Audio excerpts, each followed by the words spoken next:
दोस्तों, आज की इस वीडियो में हम पढ़ेंगे कृतिका भाग 2 कक्षा 10वीं पाठ 1, जिसका शीर्षक है माता का अंचल और जिसके लेखक हैं शिव पूजन सहाय। और इस पाठ के हम प्रश्न अभ्यास के प्रश्न उत्तर करेंगे।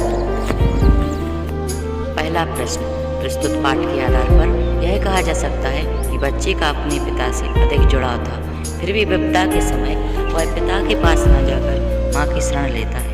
आपकी समझ से इसकी क्या वजह हो सकती है? इसका उत्तर है, बच्चे को हृदय स्पर्शी स्नेह की पहचान होती है। बच्चे को विपदा के समय अत्यधिक ममता और स्नेह की आवश्यकता थी।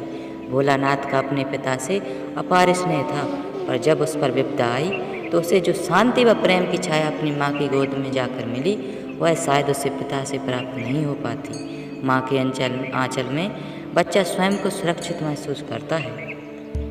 प्रश्न दूसरा, आपके विचार से भोलानाथ अपने साथियों को देखकर सिसकना क्यों भूल जाता है? इसका उत्तर है, भोलानाथ भी बच्चों की स्वाभाविक आदत के अनुसार अपनी उम्र के बच्चों के साथ खेलने में रुचि लेता है। उसे अपनी मित्र मंडली के साथ तरह तरह की क्रीड़ाएं करना अच्छा लगता है। वे उसके हर खेल व हुड़दंग के साथी हैं। अपने मित्र को मजा करते देख वह स्वयं को रोक नहीं पाता, इसलिए रोना भूलकर वह दोबारा अपनी मित्र मंडली में खेल का मजा उठाने लगता है। उसी में वह सिसकना भी भूल। प्रश्न तीसरा, आपने देखा होगा कि भोलानाथ और उसके साथी जब तब खेलते खाते समय किसी न किसी प्रकार की तुकबंदी करते हैं। आपको यदि अपने खेलों आदि से जुड़ी तुकबंदी याद हो तो लिखिए। बचपन में भी अपने बचपन के कुछ खेल और एक आध तुकबंदियाँ याद हैं। अटकन बटकन, दही चटाके, वन फूल बंगाली, अक्कड़ बक्कड़ बम्बे बो, 80-90 पूरे 100। प्रश्न चौथा, भोलानाथ और उसके साथियों के खेल और खेलने की सामग्री आपके खेल और खेलने की सामग्री से किस प्रकार भिन्न है? उत्तर है, भोलानाथ व उसके साथी खेल के लिए आंगन व खेतों पर पड़ी चीज़ों को ही अपने खेल का आधार बनाते थे। उनके लिए मिट्टी के बर्तन, पत्थर, पेड़ों की पत्तियां, गीली मिट्टी, घर के सामान आदि वस्तुएं होती थीं, जिनसे वे खेलते व खुश होते थे। आज के ज़माने बदल चुका है। आज माता पिता अपने बच्चों का बहुत ध्यान रखते हैं। वे बच्चों को बेफिक्र अनुमति नहीं देते। हमारे खेलने के लिए आज क्रिकेट का सामान, भिन्न भिन्न तरह के वीडियो गेम व कंप्यूटर गेम आदि बहुत सी चीज़ें हैं जो इनकी तुलना में बहुत अलग हैं। भोलानाथ जैसे बच्चों की वस्तुएं सुलभता से व बिना मूल्य खर्च किए ही प्राप्त हो जाती हैं, परंतु आज खेल सामग्री स्वनिर्मित न होकर बाजार से खरीदनी पड़ती है। आज के युग में खेलने की समय सीमा भी तय कर दी जाती है, अतः आज खेल में स्वच्छता नहीं होती। प्रश्न 5, पाठ में आए ऐसे प्रसंगों का वर्णन कीजिए जो आपके दिल को छू गए। पाठ में ऐसे कई प्रसंग आए हैं जिन्होंने मेरे दिल को छू लिया है। रामायण पाठ कर रहे अपने पिता के पास बैठे हुए भोलानाथ का आईने में अपने आप को देखकर खुश होना, और जबकि उसके पिताजी उसे देखते तो लजाकर उसका आईना रख देने अदा बड़ी प्यारी लगती। दूसरा, बच्चे का अपने पिता के साथ कुश्ती लड़ना, शिथिल होकर बच्चे के बल को बढ़ावा देना और पछाड़ खाकर गिर जाना। बच्चे का अपने पिता की मूंछ खींचना और पिता का इसमें प्रसन्न होना आदि बड़े ही आनंदमयी प्रसंग हैं। बच्चे द्वारा बारात का स्वांग रचते हुए समधी का बकरे पर सवार होना, दुल्हन को लेवा लाना व पिता द्वारा दुल्हन का घूंघट उठाने पर सब बच्चों का भाग जाना। बच्चों के खेल में एक और जहाँ समाज के प्रति उनका रुझान झलकता है, तो दूसरी ओर उनकी नाटकता, स्वांग व उनका बचपन। कहानी के अंत में भोलानाथ का माँ के आंचल में छिपना, सिसकना, माँ की चिंता, हल्दी लगाना और बाबू के बुलाने पर माँ की गोद न छोड़ना एक मर्म स्पर्शी दृश्य उपस्थित करता है। अनायास माँ की याद। प्रश्न 6, इस उपन्यास अंश में 30 के दशक की ग्राम्य संस्कृति का चित्रण है। आज की ग्रामीण संस्कृति में आपको किस तरह के परिवर्तन दिखाई देते हैं? उत्तर है, गाँवों में हरे भरे खेत के बीच वृक्षों के झुरमुट और ठंडी छांव से घिरी कच्ची मिट्टियाँ एवं छान का घर हुआ करता था। आज ज़्यादातर गाँव में पक्के मकान ही देखने मिलते हैं। पहले गांव में भरे पूरे परिवार होते थे, आज एकल संस्कृति ने जन्म लिया है। अब गांव में भी विज्ञान का प्रभाव बढ़ता जा रहा है, जैसे लालटेन के स्थान पर बिजली, बैल के स्थान पर ट्रैक्टर का प्रयोग, घरेलू खाद के स्थान पर बाजार में उपलब्ध कृत्रिम खाद का प्रयोग तथा विदेशी दवाइयों का प्रयोग किया जा रहा है। पहले की तुलना में अब किसान खेती और मजदूरी की संख्या घट रही है। पहले गांव में बहुत ही सीधा साधा जीवन व्यतीत करते थे, आज बनावटीपन देखने को मिलता है। प्रश्न 7, पाठ पढ़ते पढ़ते आपको भी अपने माता पिता की लाड़ प्यार याद आ रहा होगा। अपनी इन भावनाओं को डायरी में अंकित कीजिए। मुझे भी मेरे बचपन की एक याद घटना आ रही है, जो नीचे वर्णित है। मैं आंगन में खेल रहा था, कुछ बच्चे पत्थर फेंक रहे थे, पेड़ पर फंसी पतंग निकालने का प्रयास कर रहे थे। अचानक एक पत्थर मेरी आंख पर लगा, मैं जोरों से रोने लगा। मुझे पीड़ा से रोते हुए देखकर माँ भी रोने लगी। फिर माँ और पिता जी मुझे डॉक्टर के पास ले गए।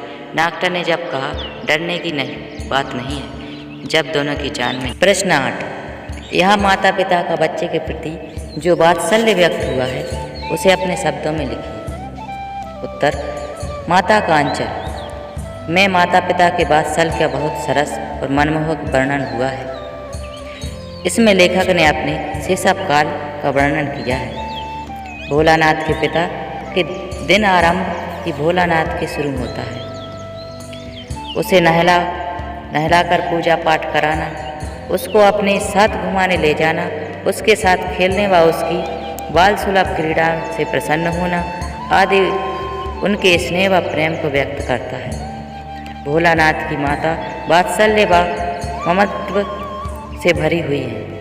भोलानाथ को भोजन कराने के लिए उनका भिन्न भिन्न तरह के स्वांग रचना एक स्नेही माता की ओर संकेत करता है, जो अपने पुत्र के भोजन को लेकर चिंतित है।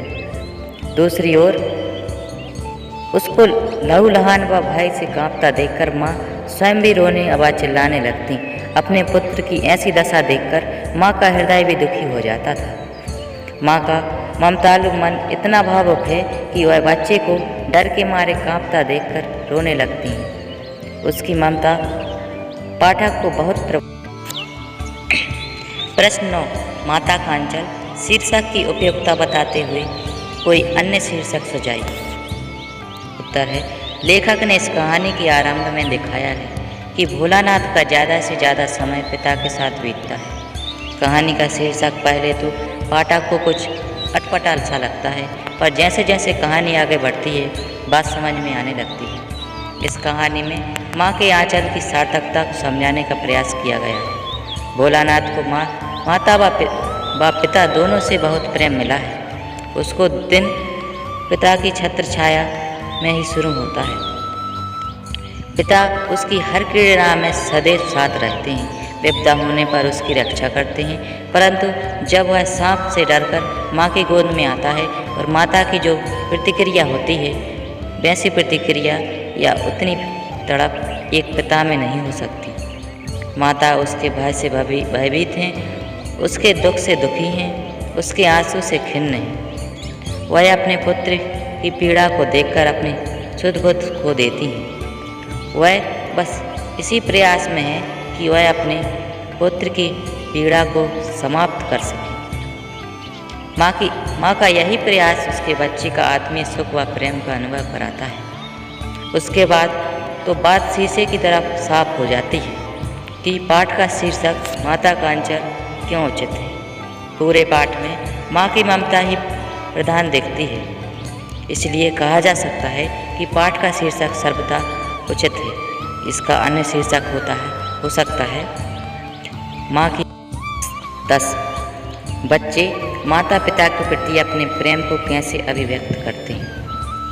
बच्चे माता पिता के प्रति अपने प्रेम की अभिव्यक्ति कई तरह से करते हैं। पहला, माता पिता के साथ विभिन्न प्रकार की बातें करके अपना प्यार व्यक्त करते हैं। दूसरा, माता पिता को कहानी सुनाने, कहीं घुमाने ले जाने की या अपने साथ खेलने को कहकर। तीसरा, माता पिता के साथ नाना प्रकार के खेल खेलकर। चौथा, माता पिता की गोद में बैठकर या पीठ पर सवार होकर। पाँचवा, वे अपने माता पिता से रो धोकर या जिद करके कुछ मांगते और मिल जाने पर उनको भिन्न तरह से प्यार करते। छठवां, माता पिता के साथ रहकर उनसे अपना प्यार व्यक्त। प्रश्न 11, इस पाठ में बच्चों की जो दुनिया रची गई है वह आपके बचपन की दुनिया से किस तरह भिन्न है? उत्तर, प्रस्तुत पाठ में बच्चों की जो दुनिया रची गई है उसकी पृष्ठभूमि पूर्णतया ग्रामीण जीवन पर आधारित है। प्रस्तुत कहानी 30 के दशक की है। तत्कालीन समय के बच्चों के पास खेलने कूदने का अधिक समय हुआ करता था। उन पर पढ़ाई करने का दबाव अब जितना नहीं था। ये अलग बात है कि उस समय उनके पास खेलने कूदने के लिए अधिक साधन नहीं थे। वे लोग अपने खेल प्रकृति से ही प्राप्त करते थे और उसी प्रकृति के साथ खेलते थे। उनके लिए मिट्टी, खेत, पानी, पेड़, मिट्टी के बर्तन आदि साधन थे। आज 3 वर्ष की उम्र में ही बच्चों को नर्सरी में भर्ती कर दिया जाता है। आज के बच्चे वीडियो गेम, टीवी, कंप्यूटर, शतरंज आदि खेलते रहते हैं या फिर क्रिकेट, फुटबॉल, हॉकी, बैडमिंटन या कार्टून आदि में अपना समय बिता देते। प्रश्न 12, फणीश्वर नाथ रेणु और नागार्जुन की आंचलिक रचनाओं को पढ़ें। फणीश्वर नाथ रेणु का उपन्यास मेला आंचलिक पठनीय है। दूसरा, नागार्जुन का उपन्यास बलचनवा आंचलिक है। Hey there! Subscribe to my channel and also press this bell icon so you can get latest video notifications. And this is absolutely free.